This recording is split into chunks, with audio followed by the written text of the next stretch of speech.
رمضان المبارک میں ہم کوشش کریں کہ ایسی ترتیب طے کر لیں جس میں ہمارا وقت ضائع نہ ہو۔ وقت ضائع ہونے کا مطلب کیا ہے؟ جسے ہم کہتے ہیں نا میں ٹائم پاس کر رہا تھا، وہ ٹائم فیل ہو رہا ہوتا ہے۔ ہم سمجھتے ہیں ٹائم پاسنگ ہے، وہ ٹائم پاسنگ نہیں ہے۔ شریعت میں ٹائم پاس اسے کہتے ہیں جو اللہ کے لیے لگ جائے، اللہ کی رضا کے لیے لگ جائے، عبادت میں لگ جائے، ریاضت میں لگ جائے، رب کو راضی کرنے میں لگ جائے، رسول پاک صلی اللہ علیہ وسلم کے درود پاک پہ لگ جائے، دینی بات میں لگ جائے۔ تو یہ جو چیز ہے نا، یہ ہے وقت کا پاس کرنا۔ اور ہمارے ہاں وقت کا پاس کرنا کیا ہے؟ خواہ مخواہ سے گھومتے رہو، ساری سرائکی چادر کودتے تھے پیر بنی رہو۔ اس کا مطلب یہی ہوتا ہے نا، فضول کام بندہ ادھر ادھر روڈ ماسٹرنگ کرتا پھرے، تو یہ ٹائم پاسنگ نہیں ہے۔ ہمیں پہلا کام یہ کرنا چاہیے کہ ہم نظام الاوقات بنا لیں کہ ہمارا وقت کم سے کم ضائع ہو یا ضائع ہی نہ ہو۔ جو وقت ہمیں ملے نا فارغ وقت میں، ہم اس میں اپنی تسبیحات کی ترتیب طے کر لیں، روزانہ کی بنیاد پہ درود شریف طے کر لیں، تلاوت طے کر لیں، باقی معاملات یہ میں آگے چل کے عرض کرتا ہوں۔ تو بنیادی بات سب سے پہلے ہم طے کریں کہ ہمارا وقت ضائع نہیں ہونا چاہیے۔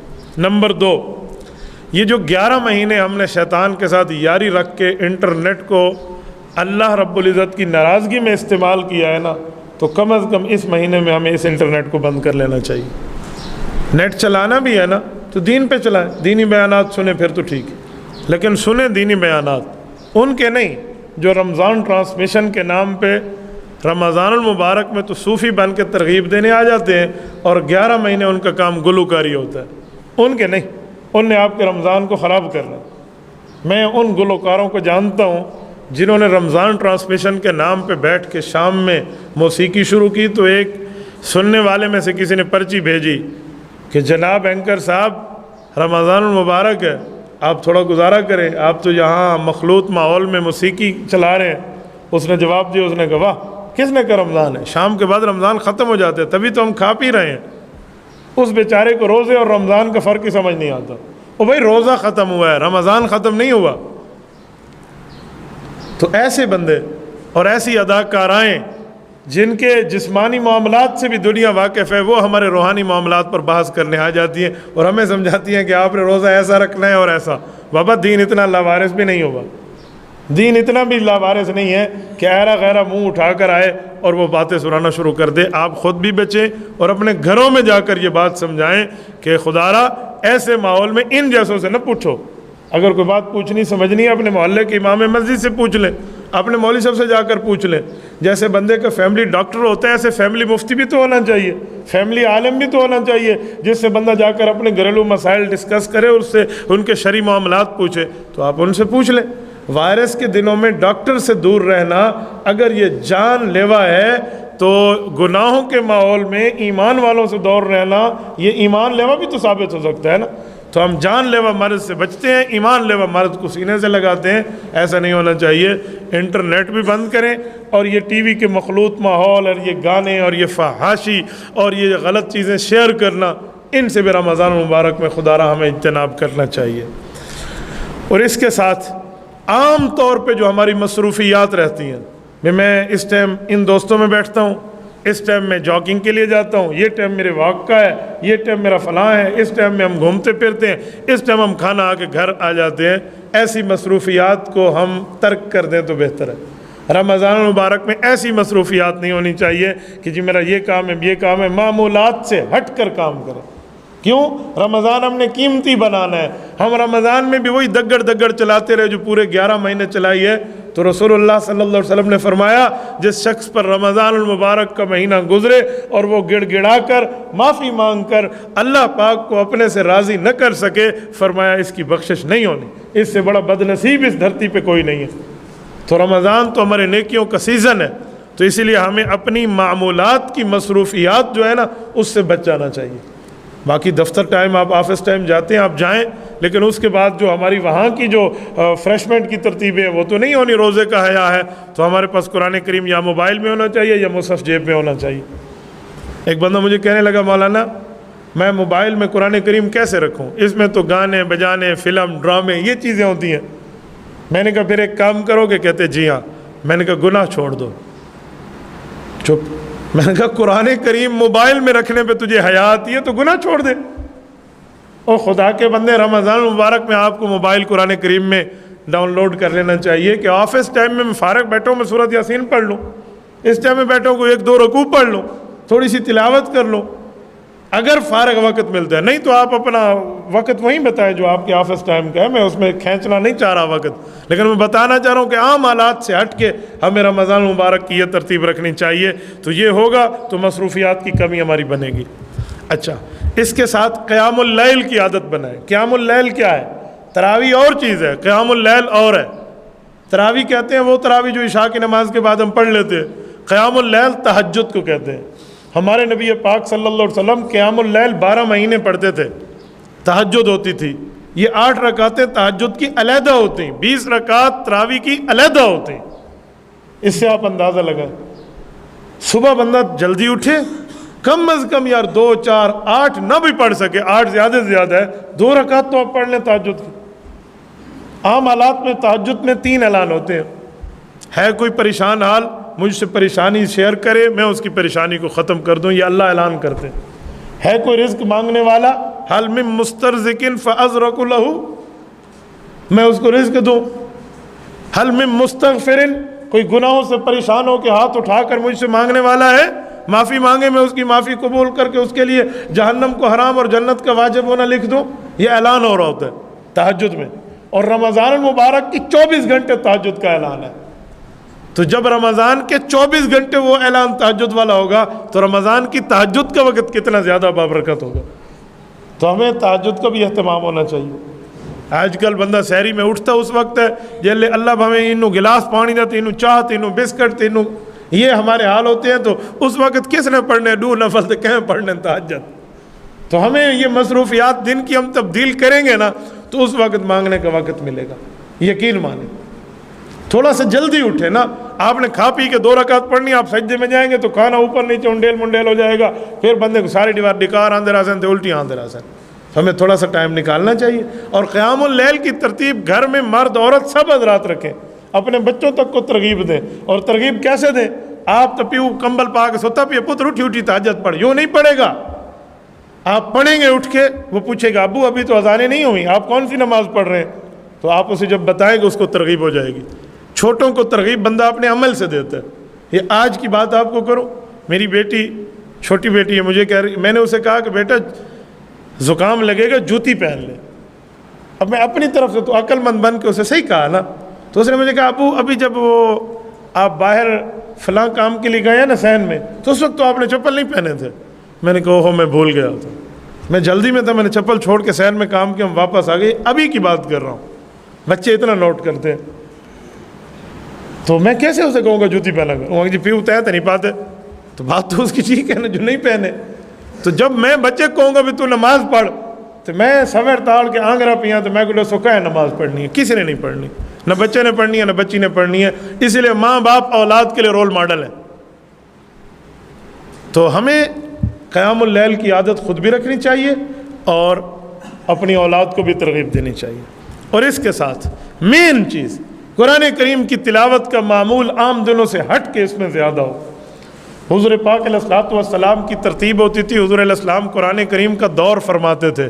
صحابہ کرام سے بھی قرآن سنتے سناتے اور حضرت جبرائیل علیہ السلام نازل ہو کے اللہ کے رسول کو سناتے اور سنتے تھے.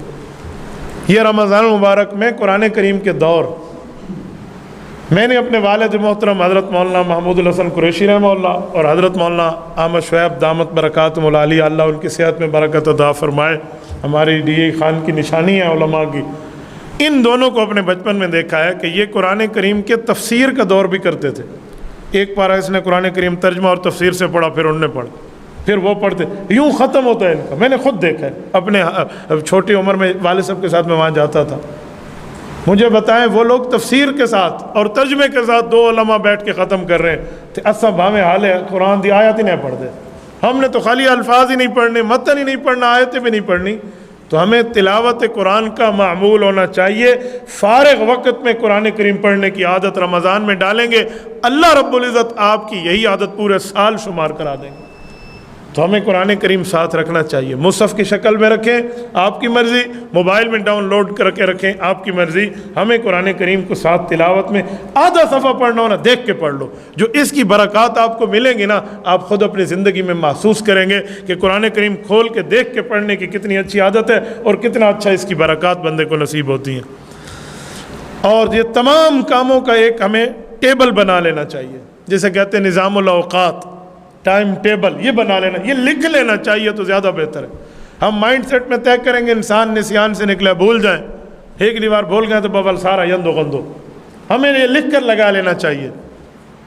جہاں دیکھیں نا وقت کی احساس کی معاملات اور ترجیحات ہوتی ہے نا، وہاں نظام الاوقات لکھا ہوتا ہے، اسکول میں ٹائم ٹیبل لکھا ہے، آفس میں لکھا ہوا ہے، ایسا نکم میں صرف گھر دیں بھی ایسا نہیں لکھو، ہمیں عام حالات میں بھی لکھنا چاہیے۔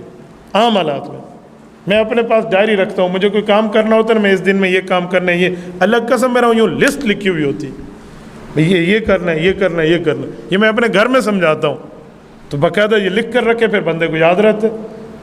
جو لکھ کے رکھنا ہے نا، وہ حضرت علی المرتضیٰ رضی اللہ تعالیٰ عنہ کا فرمان میں نے پڑھا ہے کہ العلم قید، العلم صید والکتابۃ قید، کہ کسی چیز کی معلومات یہ شکار ہے اور اس کو شکار کرنا لکھ کے رکھ دینا ہے، آپ نے اپنا شکار وصول کر لیا، تو پھر بندے کو یاد رہتا ہے، چیزیں لکھ کے رکھیں۔ تو نظام الاوقات، ٹائم ٹیبل کی ترتیب یہ رمضان میں لکھ کے ہمیں لگا لینی چاہیے، 2-4 دن پہلے ہم نے یہ کرنا ہے، تو پھر ہمارے لیے آسانی رہے گی۔ نفلی عبادت کا اہتمام بھی اسی مہینے میں ہونا چاہیے، کیوں؟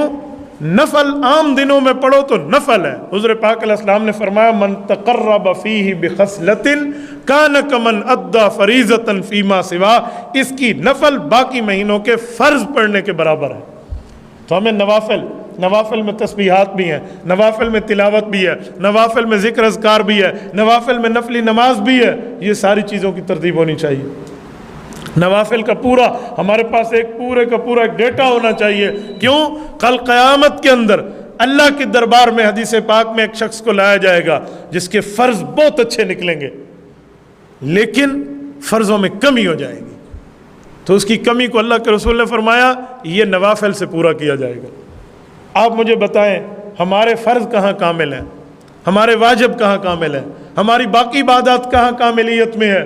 کمی بیشی رہ ہی جاتی ہے بندے کی، اکثر طور پہ رہ جاتی ہے۔ یہ نماز میں بھولنے کی عادت ہے، لوگ کہتے ہیں جی ہم نماز میں بھول گئے، بھولتے کیوں ہیں؟ جب ہم ادھر ادھر کی باتیں سنیں گے تو بھولیں گے اسے۔ ایک بندہ اس دن مجھے کہنے لگا، عقل مند آدمی ہے، کہتے حضرت مجھے ظہر کے فرض 10 پڑھنے پڑے۔ میں نے کہا 10 کیوں پڑھے؟ وجہ؟ کہتے حضرت 2 رکعت پہ سلام پھیر دیا، اٹھ کے جا رہا تھا، پھر میں نے کہا 10 پڑھے، پھر میں دوبارہ آیا ہوں، پھر 4 پڑھے، اس میں غلطی ہو گئی۔ تو اب مجھے سمجھ نہیں آتا تھا سجدہ صاف کروں یا کیا کروں، تو میں نے وہ نماز توڑ دی، 4تھی رکعت میں 2 اور 4 کتنے ہو گئے؟ 6۔ اس کے بعد کسی مولوی صاحب سے پوچھ پاچھ کے پھر میں نے پڑھا تو 4 پڑھے، تو ظہر کے مجھے 10 فرض پڑھنے پڑے۔ معلومات ہوتے نہیں ہیں تو ہمارے اندر کمی تو رہ جاتی ہے، یہ کمی ہماری نوافل سے پوری ہوگی۔ تو یہ نوافل کا اہتمام، اور اس کے ساتھ اشیاء ضرورت کے لیے جو ہم خرید و فروخت کے لیے بازار جاتے ہیں، موٹے موٹے سودے رمضان سے پہلے لے کر رکھتے ہیں، تاکہ رمضان میں بازار جائیں گے، دھوپ ہوگی، گرمی ہوگی، روزہ ویسے لگ جائے گا، کل تو روزہ رکھنا کو نہیں، اما میں تو ایک بار پہلے سودے گرن گیا، ہم آج نہیں بھی رکھیں گے میں نے کو، تو یہ بہانے ہمیں لگانے پڑیں گے۔ اس سے بہتر ہے ہم یہ جو سودا سیلف ہے یہ ہم شیلے پہلے لے کر رکھ دیں۔ ہاں کوئی چھوٹی موٹی چیز ہو، کوئی ہو وہ ہو، تو چلو اس کے لیے بندہ بازار دے، ان دنوں میں کم سے کم جائے تاکہ بد نظری بھی سے بھی بندہ بچ جائے، باقی گناہوں سے بچ جائے۔ حدیث پاک میں رسول اللہ صلی اللہ علیہ وسلم نے فرمایا کہ میرے اللہ نے مجھے فرمایا ہے کہ جن جگہوں سے میں نفرت کرتا ہوں ان میں سب سے پہلے بازار ہے، اور جن جگہوں سے مجھے محبت ہے ان میں سب سے پہلے مسجد ہے۔ احب البلاد الی اللہ مساجدها وابغض البلاد الی اللہ اسواقها، یہ حدیث پاک۔ تو ہم بازار میں وقت بتانا اپنا سمجھتے ہیں، بازار میں بیٹھا تھا ٹائم پاس ہو گیا، نہ میرے بھائی ٹائم فیل ہو گیا۔ پاس چیز وہ ہے جو اللہ کے راستے میں لگ جائے، تو اسی لیے پہلے خرید کے رکھ دینی چاہیے۔ اور اس کے ساتھ مسجد میں ٹھہرنے کی عادت بنائیں۔ المؤمن فی المسجد کالسمک فی الماء والمنافق فی المسجد کالطیر فی القفص، فرمایا جیسے ایک پرندے کو پکڑ کے آپ پنجرے میں رکھ دیں، وہ اڑتا ہے، پھڑپھڑاتا ہے، بھاگتا ہے میں یہاں سے نکلوں، فرمایا جس بندے کی مسجد میں حالت یہ ہو وہ بندہ منافق ہے۔ اور المؤمن فی المسجد کالسمک فی الماء، اور پانی میں مچھلی چاہتی ہے کہ میں ہمیشہ رہوں، کا مومن ایسے چاہتا ہے کہ میرا وقت زیادہ سے زیادہ مسجد میں گزرے۔ تو مسجد میں زیادہ اوقات گزارنا، اس کے لیے نظام بنانا۔ رمضان بہت اچھا مہینہ ہے، اذان ہمیں مسجد میں آ کر ملے، یا اذان ملے اور دوڑ کے آئیں۔ عام دنوں میں اگر اذان کے بعد تھوڑی سستی ہو جاتی تھی، ہمیں رمضان میں یہ نہیں ہونا چاہیے۔ اگر ہم مساجد میں آنے کا یوم معمول اس مہینے میں بنا لینا، باقی مہینے اللہ پاک ہمارے اس بالکل صحیح گزار دیں گے۔ کیوں؟ یہ فطرت ہے کہ رمضان جیسے گزرے گا باقی سال ویسے گزرے گا۔ یہ للہیت سے، تقوی سے، پڑھ کے اللہ کی عبادات سے گزرا تو وہ بھی ایسے، اور اگر یہ غفلت سے گزرا تو اللہ نہ کرا رمضان مبارک کے بعد پورا سال بھی غفلت سے گزرے گا۔ تو اس لیے بہتر ہے کہ ہمیں اس کے اندر معاملات ٹھیک رکھتے ہوئے یہ چیز بھی زیادہ ہونی چاہیے کہ ہم مسجد میں ٹھہرنے کا، مسجد میں بیٹھنے کا ماحول بنا۔ مسجد فرشتوں کا ماحول ہے۔ ہم لوگ سمجھتے میں کو تو ایک فرشتے دی خواب زیارت تھی، میں خوش تھی گیا، خواب میں فرشتے کی زیارت تو بندہ خوش ہو جاتا ہے۔ تو مسجد کے ماحول میں آپ بیٹھیں۔ حدیث پاک میں نہیں ہے کہ آپ نے کچا پیاز کھا لیا تو فوراً مسجد نہ آؤ، کیوں؟ اس پیاز کی بو سے فرشتے کو تکلیف ہوتی ہے۔ تو اس کا معنی اتنا فرشتوں کا ماحول ہے نا، تو مساجد تو فرشتوں کے ماحول کی جگہ ہے۔ تو ہمیں ادھر بیٹھنے کی عادت بنانی چاہیے، اور پھر خود کو ہم دیکھیں کہ ہمیں مسجد میں کتنا سکون ملتا ہے۔ تو مومن ہونا یا نہ ہونا، اللہ ہر مسلمان کو مومن رکھے، ہمیں خود بھی احساس ہو جائے گا کہ ہم کتنے پانی میں، کتنے بھی ہاں ساؤتھی تھے کو سمجھ آوے نہیں ہے بے مسجد باون دی ترتیب کے۔ دو باتیں ہیں ذرا ذہن میں رکھیں، ایک ہے صدقہ کرنے کی عادت، ایک ہے بچوں کے ہاتھوں صدقہ دینے کی عادت۔ یہ دو عادات ہمیں اپنانی چاہیے۔ جن کی اولاد نہیں ہے چلو وہ تو صدقہ خود اپنے ہاتھ سے دیں، کہتے ہیں اس سے عمر میں برکت آتی ہے، اس سے رزق میں برکت آتی ہے، اس میں صحت میں برکت آتی ہے جب بندہ اپنے ہاتھ سے دیتا ہے۔ اور اپنے چھوٹے بچے ہیں نا، آپ کی اولاد ہے، ان کو عادت دیں وہ اپنے ہاتھ سے لیں، اور بچے جا کر فقیر کو، کسی یتیم کو، کسی مستحق کو جا کر دے دیں۔ پیشہ ور گداگروں کی بات نہیں کر رہا، مستحق کی بات کر رہا ہوں۔ تو مستحقین تک جا کر ہمیں دینا چاہیے۔ تو اپنے بچوں کو عادت ڈالیں۔ اگر آپ اپنی اولاد کو عادت ڈالیں گے، کل پوری زندگی جب تک وہ صدقات دیتے رہیں گے، اگر ہم اس دنیا میں نہ بھی رہے تو نامہ اعمال قبر میں ہمارا یہ کھلا رہے گا۔ میرے والد محترم مجھے کوئی چیز دیتے، کہتے اس فقیر کو دے آؤ، میں گلٹی فیل کرتا کہ یہ فقیر ہے، یتیم مسکین ہے، اس کے کپڑے سیدھے ہے نہیں، پسینہ ہے، گندی بو ہے۔ میں نے امی کو آ کر ایک دو دن یہ کہا کہ ابو کو فقیر کو دینا تو آپ خود دے دیا کرو۔ مجھے کہتے تو جا کر دیا، میرا سکا لگتا ہے، میں کیوں دوں اس کو؟ تو والدہ نے بھی ابو کو کچھ نہیں کہا، اور والد صاحب نے بھی اس بات کو نہیں چھوڑا، وہ ایسے ہی کرتے رہے۔ مجھے آج سمجھ آتا ہے کہ ہمارے والد محترم مجھے اس کی پسینے کی بو کے لیے نہیں بھیجتے تھے، وہ عادت کے لیے بھیجتے تھے۔ تو اس لیے اپنے بچوں کے ہاتھوں میں آپ یہ ترتیب بنائیں۔ آپ یہ بنائیں گے نا، یقین مانے بندے کو فائدہ ہوگا۔ میں اپنے گھر والوں کو لے کے ایک ڈاکٹر کے پاس تھا، تو ابھی نمبر میں تھوڑا ٹائم تھا، تو باہر ہم ٹھہرے تھے، ساتھ ایک دودھ والے کی دکان تھی، تو ایک کتا بالکل پیاسا بیٹھا تھا، وہ ہانپ رہا تھا۔ تو میرا بیٹا مجھے کہنے لگا ابو اس کو پتھر مار کے بھگا دو۔ میں نے کہا بیٹا ایسے نہیں کرتے، یہ دودھ والے سے ہم تھوڑا دودھ لیتے، اس کو دودھ پلائیں گے، یہ دودھ پیے گا تو اللہ پاک خوش ہو جائے گا۔ کہتے اچھا۔ ہم نے چھوٹا سا دودھ لیا، ایک پاؤ، اسے ایک برتن میں ڈال کے کتے کو پلایا۔ وہ دن یہ دن وہ کتے کو دیکھ کے مجھے کہتے ہیں اگر اس کو دودھ پلائیں گے نا تو ہمارا اللہ ہم سے خوش ہو جائے گا۔ یہ ترغیب ہم اپنی اولاد کے لیے یوں کریں گے نا تو فائدہ بن جائے گا۔ ورنہ کہ کتے کو تو ایسا پتھر مارن سکھانا ہے، دو پتھر مارنا پتر ایک کتا بھجا ویسے۔ نیکی کی ترغیب دینا سیکھے نا، مثبت بندہ سوچ رکھے۔ تو ایسے میں اپنی اولاد کے ذریعے بھی دلائیں، اور خود بھی صدقہ دینے کی عادت اپنائیں، کیونکہ صدقہ بلاؤں کو کھا جاتا ہے۔ صدقہ بلا کو کیسے کھاتا ہے؟ جیسے اے سی چلنے میں گرمی ختم ہو جاتی ہے نا کمرے میں، ایسے صدقہ دینے سے بندے کی زندگی میں بلائیں ختم ہو جاتی ہیں۔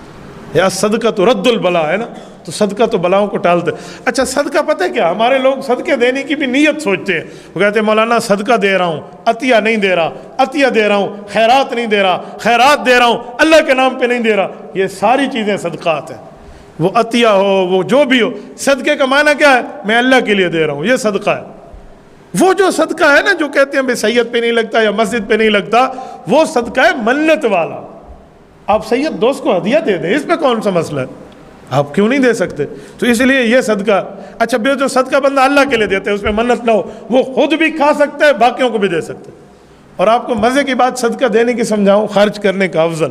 اللہ کے رسول صلی اللہ علیہ وسلم نے فرمایا کہ ایک بندہ 1 درہم اللہ کے راستے میں خرچ کرتا ہے، کسی کو دیتا ہے۔ 1 درہم بندہ کسی پڑوسی کے اوپر خرچ کرتا ہے، 1 درہم کسی فقیر کو دیتا ہے، فرمایا 1 درہم اپنی گھر والی کو دیتا ہے، فرمایا سب سے زیادہ افضل ثواب اس کو اپنی گھر والی کو دینے پر ملے گا۔ آج ہم یہاں نہیں دیتے، باہر جا کر ویلاں دے ہوتے لاکھ روپیہ بندہ ونڈا کے آوے، گھر دیں بندے کو موت پہ مہندی۔ تو یہ سب سے افضل صدقہ صحیح مسلم کی حدیث ہے، اللہ کے رسول نے فرمایا، تو ہمیں اس پہ بھی دیکھنا چاہیے، ہمیں اپنے گھر پہ وسعت کرنی چاہیے۔ ہم گھر پہ، میں ایک جملہ کہتا ہوں سنیں، آپ اپنی بیوی پر وسعت کر کے دیکھیں، اللہ آپ پہ کھولتا کیسے نہیں ہے معاملات کو۔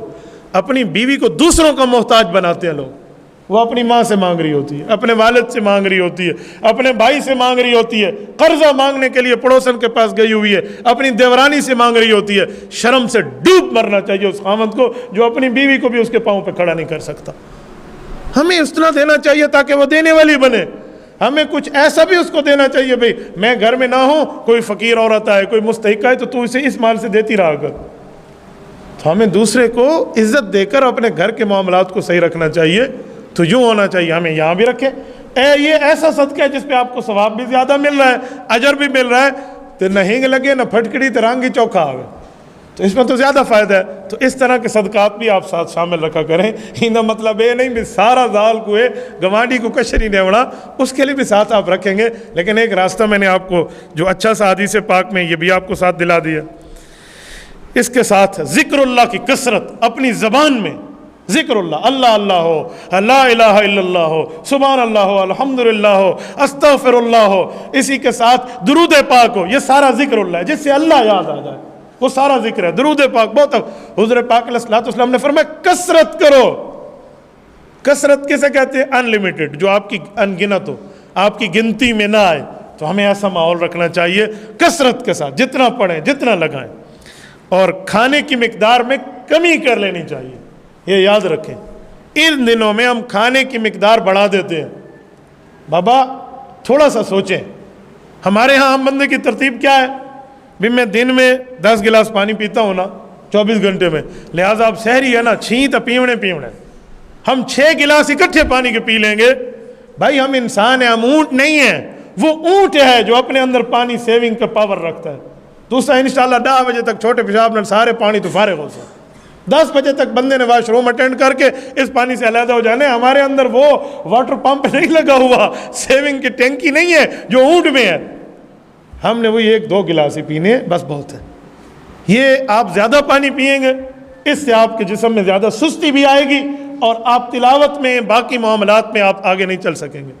یہ جو ہم سمجھتے ہیں نا کہ آگے نہیں پینا لہٰذا پہلے سے پی لوں، بابا اللہ چاہتے ہیں کہ تمہیں پیاس لگے، رب العزت چاہتے ہیں کہ تم بھوکے رہو۔ ہم کہتے ہیں نا اللہ روزہ ہی رکھنا ہے تو دب کے کھانا ہے، یوں نہیں ہے۔ حدیث پاک میں جب بندے کو بھوک لگتی ہے، روزہ دار کو، اور اس کے جسم سے بھوک کی وجہ سے ایک اسمیل ہوتی ہے، فرمایا لخلوف فم الصائم اطیب عند اللہ من ریح المسک، فرماتے ہیں اللہ یہ جو اسمیل ہے نا یہ مجھے ریح مسک کستوری سے زیادہ محبوب ہے۔ رب چاہتے ہیں کہ یہ ہو، ایسا کہ جی نہیں چھ نہیں 8 گلاس پیسا میں۔ تو یہ ہمیں پینے میں بھی کمی رکھنی چاہیے، کھانے میں بھی کمی رکھنی چاہیے، اور افطاری کے وقت بھی۔ میں نے بعض بندوں کو دیکھ کے وہ افطاری کرتے ہی پانی سے، نہ بابا آپ کھانے والی چیز سے افطاری کریں۔ کیوں؟ آپ نے پانی پہ زور لگا لیا نا، آپ کی تراویح ٹھیک نہیں ادا ہو سکے گی۔ آپ پی لیں پانی، آپ کی تراویح یا نماز عشاء کی چلی جائے گی، یا سستی میں تسا اللہ میں بیٹھے رہو سو بھی امام رکوع کرے تو چلو اللہ اکبر رل بجا، ہماری یہ ترتیبیں بنے گی۔ تو ہم پھر جب پانی زیادہ پئیں گے افطاری میں، ہماری تراویح نہیں۔ آپ پانی پئیں، ترتیب سے پئیں، افطاری کے بعد زیادہ اس وقت پینے کے بجائے سحری کے تراویح کے بعد پی لیں، تھوڑا کم ترتیب رکھیں تاکہ آپ کی تراویح برکت والی ہو جائے، قیام اللیل ہو سکے آپ کا۔ تو اس میں کھانے پینے میں بھی کمی رکھنی چاہیے، اور اس کے ساتھ اہل خانہ کی ذہن سازی بھی کرتی رہنی چاہیے۔ اہل خانہ کی ذہن سازی روزانہ کی بنیاد پر کہ روزے کا یہ ثواب ہے، یہ اجر ہے، یہ اس کی آسان ترتیب آپ کو بتاؤں۔ فضائل اعمال ہر گھر میں تقریباً موجود ہے۔ حضرت شیخ زکریا رحمۃ اللہ علیہ کی اردو میں حدیث پاک کی ایک ذخیرے کو جمع کر دیا گیا، حدیثوں کا سمندر موجود ہے، ہر صفحے پہ 15 20 30 حدیث ہے، ایک حدیث میں آتے ہیں، ایک حدیث میں آتے ہیں، ایک حدیث میں آتے ہیں، یوں کر کے حضرت شیخ الحدیث رحمہ اللہ نے ایک ذخیرہ جمع کر دیا۔ اس کی ایک چھوٹا حصہ ہے جسے کہتے ہیں فضائل رمضان، یہ لے لیں یا پوری فضائل اعمال رکھ لیں، اس سے فضائل رمضان کی گھر میں آپ دیکھ لیں بھی اتنی حدیثیں ہیں، 30 ہے نا، روزانہ ایک حدیث پڑھ کے ایک صفحے کی سنا دوں گا۔ تو یہ ترغیب بھی رہے گی اور روزہ رکھنے کا مزہ بھی آئے گا بندے کو. اور بندے کے سامنے فضائل ہو نا پھر عمل کرتے ہیں بندے کو اچھا بھی لگتا ہے. میں نے دیکھا ہے عمروں کے سفر پہ لوگ جاتے ہیں, فضائل سامنے نہیں ہوتے, وہ کہتے ہیں جلدی جلدی 7 چکر مارا تھے ہوٹل ایوان کے سام پہ. میں نے خود دیکھا ہے ایک بندہ کہہ رہا تھا جلدی جلدی نہ مرڑا کڈا, یہ لفظ کہہ رہا ہے جلدی جلدی یہ طواف سے فارغ ہو جائے, میں نے ہوٹل میں سونا, میں تھکا ہوا ہوں. حالانکہ ایک قدم پر 500 سال جہنم سے دوری ہے, ایک قدم پہ. بہتر ہے کہ ہم لمبے سے لمبا چکر رکھیں تاکہ میں جہنم سے جتنا زیادہ دور ہو سکوں. لیکن ایک بندے کے سامنے فضائل ہے ہی نہیں تو یہ کو جا کے بھی جان چھوڑا میں 7 پھیرے مارا تو میں سام پاؤں, یہی کہے گا نا. فضائل سامنے نہیں ہو تو بندے کو عبادت کا مزہ نہیں ہے. تو فضائل سامنے ہونے چاہیے. فضائل رمضان لے کر گھر میں اس کے لیے آپ بڑے بیٹے کو کہتے ہیں, بڑی بیٹی کو کہتے ہیں, یہ خود پڑھیں یا گھر والے کو کہہ دیں بھی 5 منٹ اس کی تعلیم ہوگی, آپ بیٹھ جائیں, آپ دیکھیں کہ رمضان گزرتا کیسے ہے. اللہ کی قسم جو اس میں بندے کو فائدہ ہوتا ہے. اور اس کے ساتھ قیلولہ کرنا سیکھیں. دوپہر کے وقت ظہر کے بعد کر لیں یا ظہر سے پہلے. اصل میں تو یہ ہے گرمیوں میں جب ظہر لیٹ ہوتی ہے ظہر سے پہلے 15 منٹ کیوں نہ سونا ہو, قیلولہ یہ ہونا چاہیے. اس سے کیا فائدہ ہے؟ حضرت حفصہ رضی اللہ تعالیٰ عنہ کو اللہ کے رسول نے فرمایا حفصہ اس سے تہجد میں اٹھنے میں فائدہ ملتا ہے. ام المؤمنین رضی اللہ عنہ. تو قیام اللیل مضبوط کرنا ہے نا تو قیلولے کی 15 منٹ کی نیند ہو لیکن ہو. میں نے ایک ویڈیو دیکھی ہے, انجینئر سارے بیٹھے ہوئے ہیں, یہ چائنا کی بات ہے. دوپہر کا وقت ہوا نا تو ان لوگوں کو 5 سے 10 منٹ سونے کے لیے ٹائم ملتا ہے, جو وہ اپنا کمپیوٹر بند کر کے اس پر لیٹ جاتے ہیں. یہ غیر قوموں نے اپنا لیا ہے اور ایسا سے بیٹھے ہیں. خیر عیسیٰ کو نبی بشکویسی ایسا عاشق ہے, ہم نے یہ طریقہ رسول اللہ کا نہیں. دیکھ لو بابا بخشش ملنی ہے, سفارش ملنی ہے, لیکن اپنا مکالا تو نہ ہوئے نا ایسا نا, ہم تو کچھ کر کے جائیں. تو یہ چیز بھی ساتھ رکھیں. اور اس کے ساتھ نیند کے اوقات اس مہینے میں کم سے کم رکھیں. بس یہ 6 گھنٹے جو سنت ہے نا یا 8 گھنٹے میڈیکل کی ہے, بس اسی کے حد تک رہے, زیادہ نیند نہ بڑھا. بندہ روزہ رکھتا ہے تو فجر لے چادر تاؤن کے سام پوسی, ہاں صاحب جمعے جالی مسجد 3 بجے نماز پہ پڑھ سو تھے مان. ہم یہ لوگ ہیں. تو ہمیں نیند کم رکھنی چاہیے تاکہ عبادت میں وقت گزرے, تلاوت میں وقت گزرے. ثواب آپ کو یقیناً ملے گا چاہے نیند آپ روزہ رکھ کے سو جائیں, لیکن اس ترتیب پر رمضان نہیں گزرے گا جس ترتیب پہ شریعت ہمیں گزارنے کا حکم کہتی, جو شریعت کا مزاج ہے. لہٰذا ہمیں نیند کے معاملات بھی دیکھنے چاہیے. اخلاق کی درستگی بھی ہو, ورنہ روزہ رکھ کے بندہ اگے ہی بکا تسا کھڑوتا ہوئے تو چھتا تیا کھڑا ہوتا ہے. پھر بھی ہمیں تھوڑی نرمی رکھنی چاہیے, اخلاق کے معاملات بھی تھوڑا دیکھیں. دوسرے کا بھی روزہ ہے یہ بھی سمجھیں, صرف یہ نہ سمجھے ایک کو بھوکا میں کھڑوتا میں پانی نہیں پیتا. ابھی مجھے بھائی صاحب کہہ رہے تھے اگلے جمعے سے ٹھنڈا پانی ہونا چاہیے. بھائی نے کہا ہے پیچھو ایک کو جمعہ پانی پیوڑنا. تو اسی لیے آپ دیکھیں نا, ہمیں بھی اخلاق تھوڑی رکھنا ہوگا. اخلاق میں معاملات چلائیں گے بالکل بہتر ہوگا. ٹھیک بولنا ہے تو بولیں ورنہ نہ بولیں. جھوٹ, غلط بد اخلاقی, الزام, بہتان, گلے شکوے یہ روزے کو ایسے پھاڑ دیتے ہیں. اللہ کے رسول نے فرمایا جیسے خنجر مارو ڈھال پھٹ جاتی ہے. ڈھال پھٹ جائے گی نا تو اس کی ترتیب بھی ایسے ہوگی. اور جو فارغ وقت ہو وظیفہ پڑھنا ہے تو پڑھیں ورنہ دعا کے لیے ہاتھ اٹھا لیں. ضروری نہیں ہے ہم نماز میں جا کے مسجد میں دعائیں مانگیں گے, بیٹھے ہوئے بندہ ہاتھ اٹھا لے جب بھی یاد ہے. جب بندے کے جسم ایسے کانٹے کانٹے ہو رہا ہوتا ہے نا اس وقت یہ قبولیت کا اثر ہوتا ہے. آپ اس وقت ہاتھ اٹھائیں اور اللہ سے مانگیں نا, یہ فرشتوں کی معیت بندے کو رمضان میں نصیب ہو رہی ہوتی ہے. بندے کی آنکھ میں اچانک آنسو آ جائے, اللہ کی یاد آ جائے, آخرت کی یاد آ جائے, یہ وقت کو قیمتی بنائے اور ہاتھ اٹھائیں. ہاتھ نہیں اٹھا سکتے آپ مجمع میں تو دل میں اللہ سے دعا شروع کر دیں. اللہ کو ہاتھ اٹھانے کی ضرورت نہیں ہے, اللہ آپ کے دل کو دیکھ رہا ہے. تو اس وقت دعاؤں کا کثرت سے اہتمام ہونا چاہیے. اور روزے کی مسائل سے واقفیت بھی ہونی چاہیے. نہیں مولوی صاحب یہ تھی کہ ہوں ڈسو کفارہ آسی یا نہ آسی, قضا آئے گی یا نہیں آئے گی, یہ مسائل بھی ہمیں معلوم ہونے چاہیے. مسائل رمضان چھوٹی سی کتاب حضرت مولانا اشرف علی صاحب نے اس پہ رسالہ لکھ دی ہے. حضرت مولانا علاؤدین صاحب رحمہ اللہ کے مدرسے سے چھپا ہوا ہے. مسائل رمضان لے لیں, نہیں تو معلومات کر لیا کریں نا. روزانہ کے درس میں علماء کے پاس بندہ بیٹھ کے پوچھ لیا کرے تو مسائل بھی پتہ ہونا چاہیے تاکہ اس سے میرے روزے صحیح طریقے سے ہیں. سگریٹ اور یہ نسوار جو ہے اس سے روزہ ٹوٹ جاتا ہے. اس لیے ذہن میں رکھیں کہ یہ آپ اس کی ترتیبیں کم از کم رمضان میں تو چھوڑ دیں, ورنہ سگریٹ والے حکے والے میں نالو رکھ کے بیٹھے ہوتے ہیں مولی گولا بجاوے صحیح. تو یہ اس مہینے میں تھوڑا چھوڑنے کی عادت رکھیں گے نا, باقی مہینے میں بھی اللہ پاک کرم فرمائے گا. ایک بندے نے مجھے کہا دھوئیں سے روزہ ٹوٹتا ہے. میں بٹھے دوتے ساری بار کام کریں ہوں دھو نال روزہ نہیں توڑتا، یہ سگریٹ دھو نال روزہ توڑتے، ادھر نہیں توڑتا مولوی صاحب، میں مولوی قراڑ کی تھی پہ میں کہ حکا پیتا کر، خالی سگریٹ چھوٹی شے ہے۔ آپ مفتی بن کے بیٹھے ہوئے ہیں دنیا میں۔ میں نے خود ایک آدمی کو نسوار رکھتے ہوئے دیکھا روزے میں، اس نے کہا مولوی ایسے غلط کرتے ہیں، کوئی نہیں توڑتا، میں رکھا میرا ٹوٹ گیا روزہ۔ تو یہ اس میں علماء سے جھگڑے نہیں، وہ آپ کا ایمان بچانا چاہتے ہیں، آپ کو مسائل بتاتے ہیں، ورنہ مولویاں تو کوئی بننا ڈنگا نہیں بھئی میری زمین تے قبضہ کی تو وہ آپ کو مسئلہ سمجھا رہا ہے۔ اس لیے یہ بھی دیکھیں، اور اس کے ساتھ توبہ میں جلدی، جو گناہ یاد ہے فوراً توبہ، اللہ مجھ سے غلطی ہوگی اللہ معاف کر دے، توبہ میں جلدی جتنی ہوگی، کیونکہ پہلے 10 دن یہ رحمت اترتی رہتی ہے، دوسرے 10 دن یہ مغفرت کی اعلان ہوتے ہیں، اور تیسرے 10 دنوں میں ان بندوں کا نام جہنم سے مٹا دیا جاتا ہے جن پر جہنم واجب ہو چکی ہوتی ہے۔ تو توبہ میں جلدی، غلطی ہوگی فوراً معافی، غلطی ہوگی معافی۔ معافی مانگنا اس لیے نہیں ہوتا کہ ہم دوسرے سے ڈرتے ہیں، بلکہ ہمیں رشتے کے تقدس کا خیال ہے۔ معافی مانگنے کا مطلب مجھے اس تعلق کا احساس ہے، تو اس کے لیے توبہ میں جلدی، اور دل کو اللہ کے لیے کچھ ٹائم فارغ کیا کریں، کم از کم 5 منٹ، زیادہ آپ جتنا ٹائم رکھیں، کم از کم 5 منٹ تنہائی میں بیٹھیں، جہاں کوئی موبائل نہ ہو، کوئی انٹرنیٹ نہ ہو، کوئی ساتھی نہ ہو، کوئی دوست نہ ہو، علیحدہ بیٹھیں اور اپنے آنکھیں جھکائیں اور دل سے دیکھیں کہ اگر مجھے اس وقت موت آ گئی تو میں قبر میں اللہ کو کیا جواب دوں گا، کیا میں جواب دینے کی پوزیشن میں ہوں؟ ہیں تو اللہ کا شکر ادا کریں، نہیں ہے تو فکر کر کے اپنی ترتیب تبدیل کر لیں۔ کم از کم 5 منٹ آپ بیٹھیں، میں 5 منٹ میں شاید سخاوت کر رہا ہوں، آپ 2 منٹ کی یہ ترتیب تنہائی میں بیٹھ کر دیکھیں نا، زندگی بدل جاتی ہے، زندگی بدل جاتی ہے۔ 24 گھنٹے ہیں، ان میں سے 23 گھنٹے 55 منٹ اپنے پاس رکھیں، 5 منٹ تنہائی اللہ کو دینا دیکھیں، آپ کو خلوت میں بیٹھنے کا مزہ آئے گا۔ میں نے ایک بندے کو گناہوں کی توبہ پہ اس طریقے سے اس کی توبہ کرائی اور یہ اسے نسخہ دیا، تو اس کے لفظ ہیں، بڑی عمر کے بندے مجھے کہتے ہیں مفتی صاحب چس آ گئی، اللہ کی قسم 5 منٹ کیا بات ہے، تو تھوڑا ٹائم لس ہے۔ تو یہ ترتیب آپ رمضان میں بہت اچھے سے کر سکتے، اور اس کے ساتھ سارے کاموں میں نیت اچھی ہونی چاہیے، اچھی نیت کے ساتھ۔ ایک صحابی آئے اور نے قلعہ زمین میں گاڑ دیا تھا، حضور پاک علیہ السلام سے آ کر پوچھا یا رسول اللہ مجھے ثواب ملے گا؟ کوئی بندہ آئے گا، مسافر آئے گا، اپنا گھوڑا باندھے گا، اپنی سواری، فرمایا ثواب ملے گا۔ یہ ابھی بیٹھے ہوئے ہیں کہ ایک اور آیا، اس نے وہی قلعہ اکھیڑا ہوا تھا، وہ کسی اور جگہ سے آ رہا تھا، ان دونوں کو ایک دوسرے کا پتہ نہیں تھا۔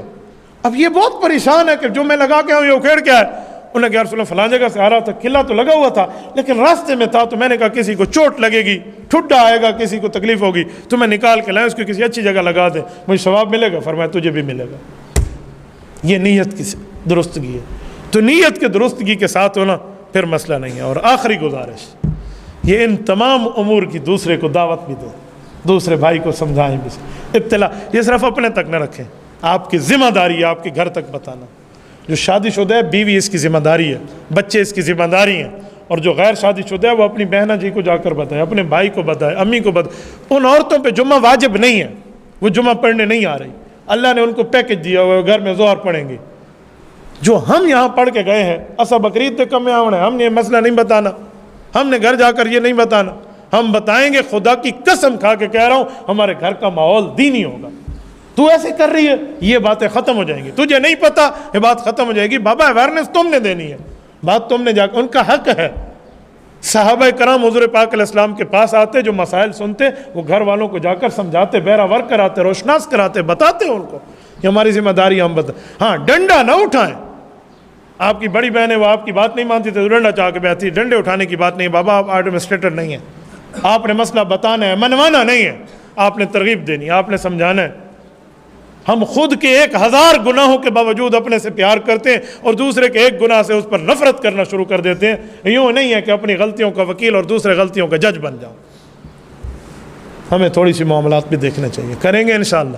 یہ چند چیزیں میں نے آپ کی خدمت میں عرض کی ہے بطور مذاکرہ، تاکہ ہم بھی اس پر عمل کریں، آپ بھی عمل کریں، اپنے دوستوں تک شیئر کریں، آپ لے کر آگے پھیلائیں۔ اگر آپ کو یہ ساری باتیں یاد نہ رہی ہونا تو میرا یہ گفتگو براہ راست نشر ہو رہی ہے، فینز آف مفتی عبدالواحد قریشی لکھیں، آپ کو پیج پر اس سے شیئر کر لیں، ٹھیک ہے، لیکن رمضان سے پہلے تک یہ ڈاؤن لوڈ کر کے رکھ دیں، ورنہ تو آگ سو بھی تمہارے بیان سننے واسطے میں وائی فائی آن کیتا ہوا آئی تو اور 4 کام بھی ساتھ ہو جائیں گے، اسی لیے ڈاؤن لوڈ کر کے رکھ لیں تو بہتر ہے، نیٹ کے ذریعے سے لائیو کے معاملات سے 100% بندے کو گمان ہے کہ میں بچ جاؤں گا تو بچ جائے، ورنہ میں نے عام حالات میں یہ بات کی ہے۔ ورنہ کسی کے مسائل انٹرنیٹ سے وابستہ ہوں، ان کے اپنے معاملات ہوں، باقی جیسے ہے تو وہ تو رکھ سکتا ہے، لیکن ضرورت کی حد تک۔ اقول قولی ھذا واستغفر اللہ وآخر دعوانا ان الحمد للہ رب العالمین۔